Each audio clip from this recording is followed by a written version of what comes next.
And to tell us more about the millions of bottles recycled in our province every year and how we can do an even better job is NCORP President and CEO Alan Langdon. Thanks for joining us today. Thanks for having me, Sonia. How are we doing in terms of returning bottles? So I think we're doing good, but we have seen a slight decrease over the last few years in terms of the amount of returns coming.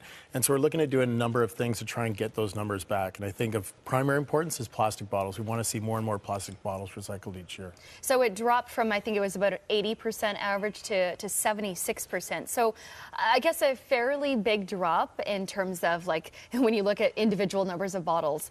Why do you think that is? I think there's a number of reasons. Probably the biggest one is we're seeing more plastic bottles in the marketplace, and they tend to be a container that people are using more on the go, and so we're trying to find ways to recover those containers. Now, at the end of the day, we're still collecting 1 billion containers a year, so we are still collecting the vast majority of containers, but there's certainly around 300 million containers that are still ending up in landfill, and so we're still trying to find ways to, capture those containers. And I guess part of that is, people's schedules are changing. More and more people aren't at home. They're on the go all the time, and sometimes it's just a challenge maybe finding the right bin to place your bottle in. Yeah, so, I think we're doing two things. One is we're trying to use more and more streetscape bins, so bins that are on the street that people can use. But we're also piloting a new program, Return It Express. So instead of having to take your containers down and wait in line, you can just put them in a bag. You come to the depot, print off a label, and then you can just drop and go. So there's no sorting, there's no need to wait.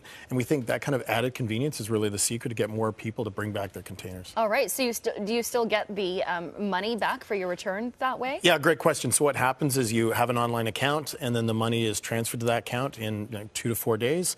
And then at some point, if you want the money, you can just hit I want the money, and then it'll come back as an e-money transfer in 48 hours. Oh, wow. Okay, so that's going to be piloting coming up next summer? Yes, we're piloting it right now. We hope to launch it across the region on July 1st. So everywhere from Chilliwack